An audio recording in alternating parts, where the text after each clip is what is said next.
Okay, question 17, the last question on this exam paper, supposedly one of the hardest ones. Well, this last question is supposed to be the hardest.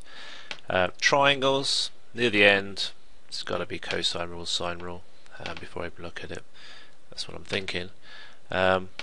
We've got to find the size of the angle BCD, so that's that one there marked there. I'm going to call that angle C. Okay, now this is like a compound question, because to get to here we've got to do something here first. This is going to be cosine rule. When we're looking at triangle questions, the sine rule and the cosine rule are difficult to know which one to use. But if you're looking at angles and three sides are involved, then it's going to be cosine rule.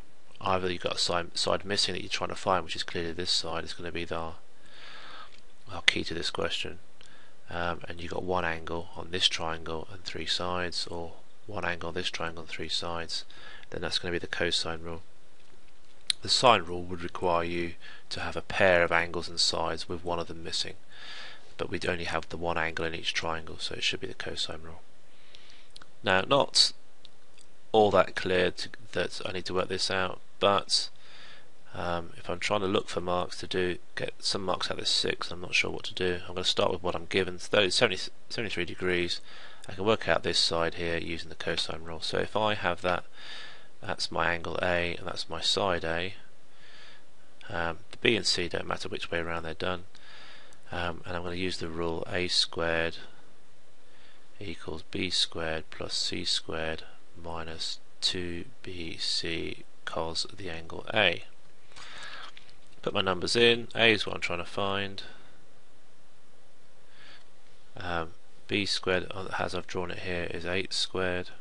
C squared is 9 squared minus 2 times 8 times 9 times the cosine of the angle A, 73 degrees. Okay, writing that out, picking that rule gives you one method mark. Calculating the answer, even if you mess it up a little bit, if you square root whatever you get here to get the answer, because this is A squared, should be something around about 102.89 something. So A is the square root of that. Okay, if you square root something that you've calculated here, that gives you a method mark. But obviously to carry on we really want the right answer, which is going to be about 10.14. We need to keep that value somewhere, so we need to keep that as accurate as possible. Probably more decimal places required there, or keep the answer in the calculator. So we've got that value there as 10.14. We want to find this angle at C. Now I can use that same formula, I just need to relabel it, and I'm actually going to change this, although I did call it C to start with. I want to change it to A, because if I call this my A now, A and angle A, then I've got my B and C on the sides again, doesn't matter which one's which, and then I use the same formula I had before, where A squared is the number I'm given, which is actually the 102.89,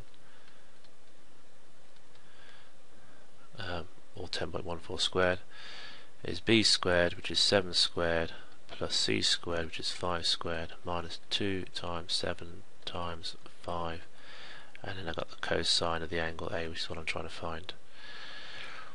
So I need to rearrange that.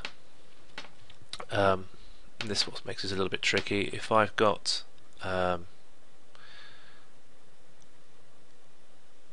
the 7 squared is 49, 5 squared is 25. I'm going to leave them in squares just for now and just simplify. Actually no, I'm not going to make it 49 and 25, and then I've got this bit, which is 2 times 7 is 14 times 5, which is 70, times the cosine of A. 49 plus 25 is going to give me 74.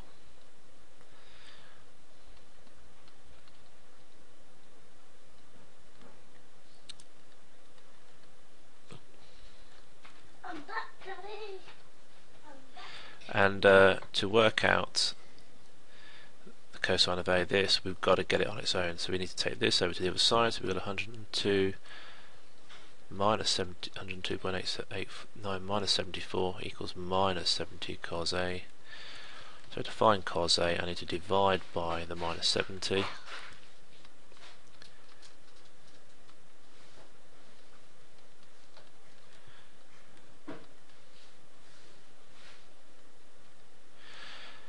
And that gives me a value for cosine of A of about minus 0.41 something, and then put that into my calculator and it should give me the answer of around 114.4. and there we go, 6 marks. Lots of method marks along the way. If you can get to this where you've rearranged to find cos A, that's a method mark. There's an answer mark here to get into what cos A equals as the value, and then an answer mark for the final answer. And I think there's another answer mark in here somewhere.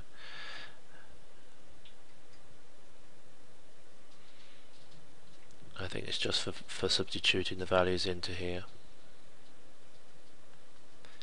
Gives you an answer mark. So 6 marks using the cosine rule.